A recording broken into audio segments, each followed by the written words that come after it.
How's it going, everyone? Justin again, as always. Thanks for watching my channel. Welcome back. Cheers to those of you that have your beers. I hope you're enjoying your work week so far.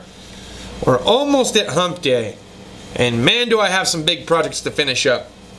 But at any rate, today we're getting ready to see some of the newest, some of the latest, some of the greatest Gearwrench tools that are coming out.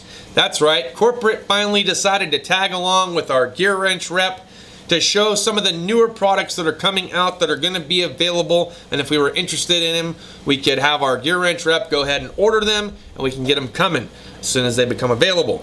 So with that being said, we're getting ready to jump onto not only the corporate truck, but we're also going to see what's on Jeff's truck, what looks good, what looks interesting, and then from there we're actually going to have a discussion topic because my cousin asked me earlier, how do you choose a shop that's right for you? Can you give me some helpful tips and suggestions? So I'm going to share those with him during this video. Those of you that are wondering if I got ELEANOR in today, I did not. She should be here sometime Thursday. So let's jump on the truck and see what's going on and what's new with Gearwrench. Jeff was telling me you got a bunch of goodies. I was like, well, I like goodies. Some deals and stuff. Oh, that speaker's nice. Yeah, not too bad. Don't let this motherfucker, this is what I'm talking about, right? Don't let him ask questions or video. Come on! Take that video away. Oh, yeah. Hey, make sure you look inside those boxes with the new torque wrenches. With these? They're really cool, man. They're 122 torque wrench. Oh, really? Oh, that is nice, actually. Why do you say actually? Like you didn't think it was going to be nice to begin with, dickhead? Well, because it's like, you know. Well, I know. Justin Dow has it. It might not be worth it. Thank you. See, I'm glad we see eye to eye, Jeff. See eye to eye, asshole. Oh, shit. Post that shit up on YouTube. Like, asshole, why would you ever buy tools from him? Silly kid. And then, Woo, 3,000 lumens. here's a cool thing that I had no idea. Miles told me before we started. So the Bluetooth speaker and then all their lighting, because I'm a Street Team member, like they'll warranty those for life if you buy that stuff from me. And that's fucking cool, man. Oh, let's take a closer look at these screwdrivers. Oh, should you sneak by me there? Thank you. Looking big. Oh, man, that's what I'm talking about. Look at those freaking offset ratchet wrenches. Those are freaking thick. Not bad. How's it going?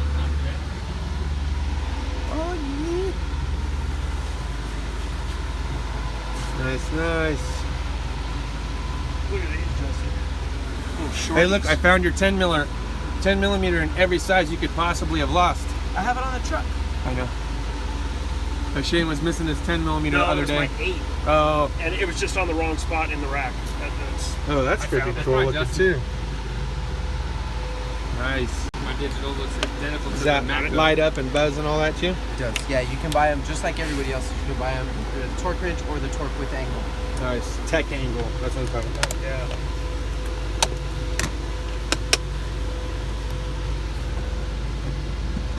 I might have to get one of those. Is that 3/4, Shane?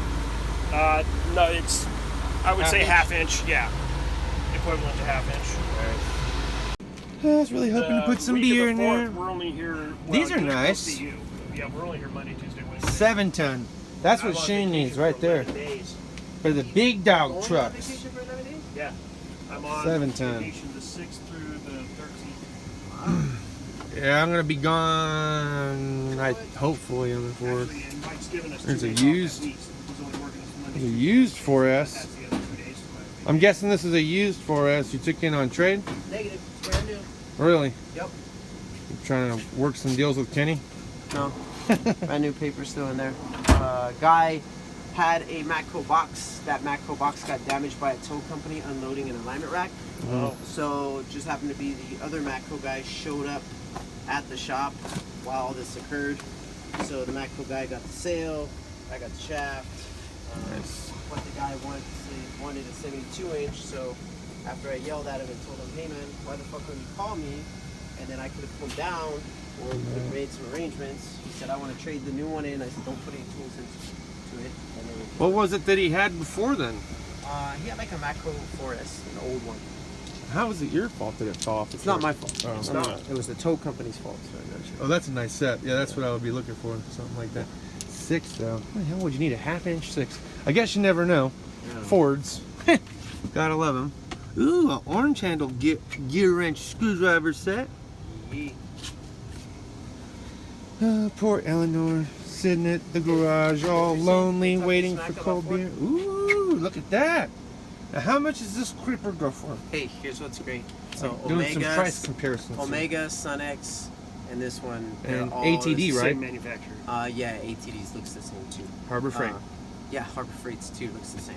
So Harbor Freight obviously is the least expensive, but this one is like 59 bucks. So it's the most reasonable out of everybody else. 59. We'll probably have to have you unload that because our creepers keep getting. Everyone's using the crap out of the 2 good creepers. The other creepers are just sitting there in the corner. So might have to throw another one into the mix. Oh yeah. All right. Well, Alright, where's my wrench? I've seen a lot of really exciting stuff. I was just really hoping for the ELEANOR fridge.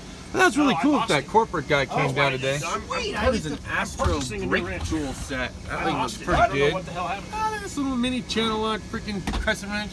It just disappeared out of the rack. Nice, and nice, it's nice. been missing for 3 weeks now, so yeah, I figured I had to Special have fucking to do it. tool.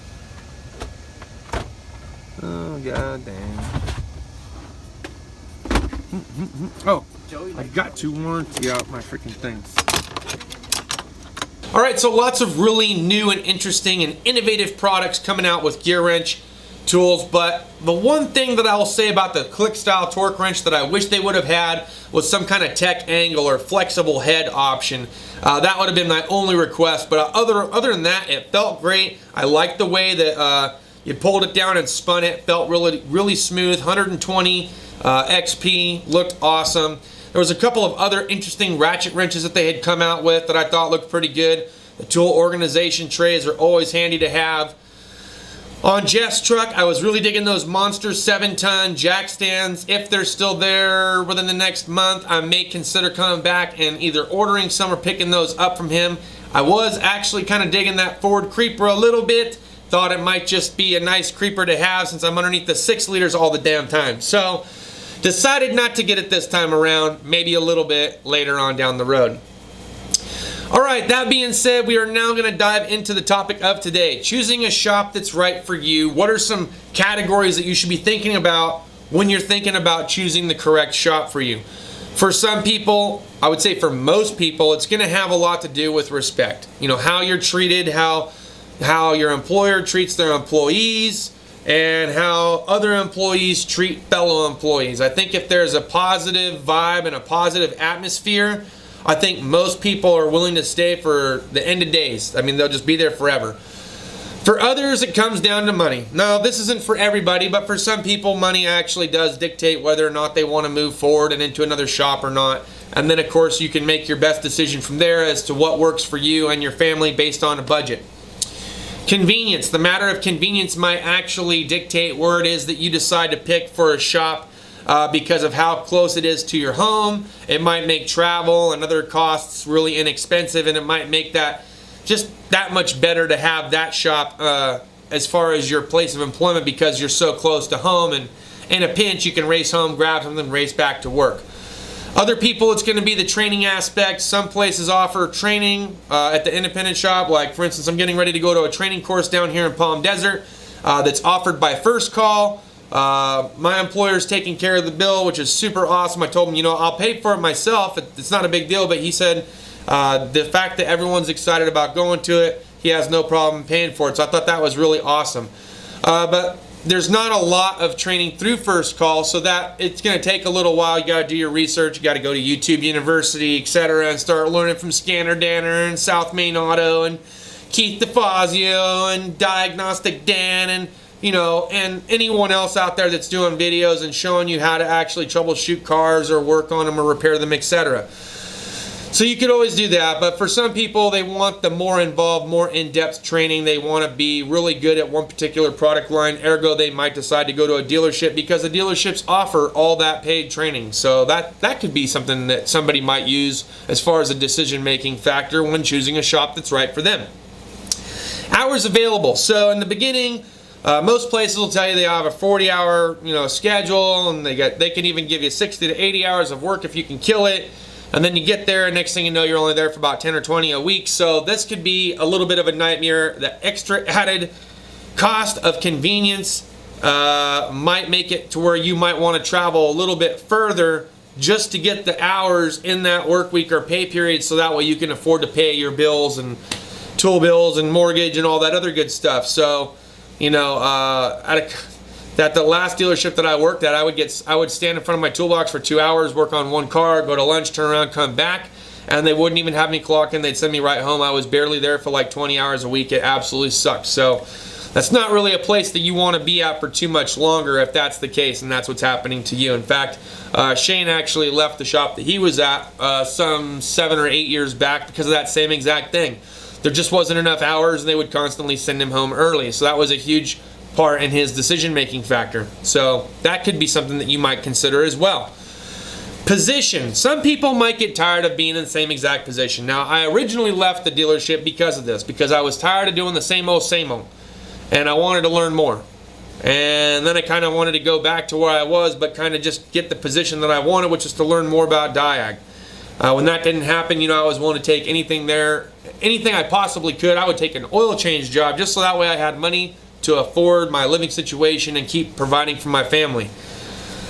So like I said, money isn't everything, and position isn't everything either. You might get somewhere and they'll be like, okay, go. And if you got no one to mentor you and they just expect you to pick it up and go, you're going to struggle. It's going to be a nightmare, and that's exactly what I've run into. But position, you might get tired of doing the same old. Now maybe it's not heavy line and diagnostic. Maybe you're just tired of changing oil all the goddamn time and you're looking for something a little bit different. Honestly, if I had any recommendations for those of you guys that are lube techs, as much as I would want to say, yeah, go to an independent shop, you're going to learn a lot, I want to tell you, go to a dealership first. Stay there for at least 2 to 5 years. Learn as much as you possibly can about one product line. You'll learn about some others along the way, but you'll get trained specifically in one product line. And then when you come over to the aftermarket world or the independent shop world, you'll be able to kick ass at that product line specifically, but then you'll have enough time to where you can learn about the other stuff along the way, and I think that would make you an overall well-rounded and kick-ass mechanic. Alright guys, that's all I got for this video. Trying to keep it short, trying to keep it sweet. I hope you enjoyed today's content, and we'll be seeing you guys next time. If you liked the video, give it a thumbs up. If you didn't like the video, give it a thumbs down. Share if you want to share, and we'll see you next time. Deuces and cheers!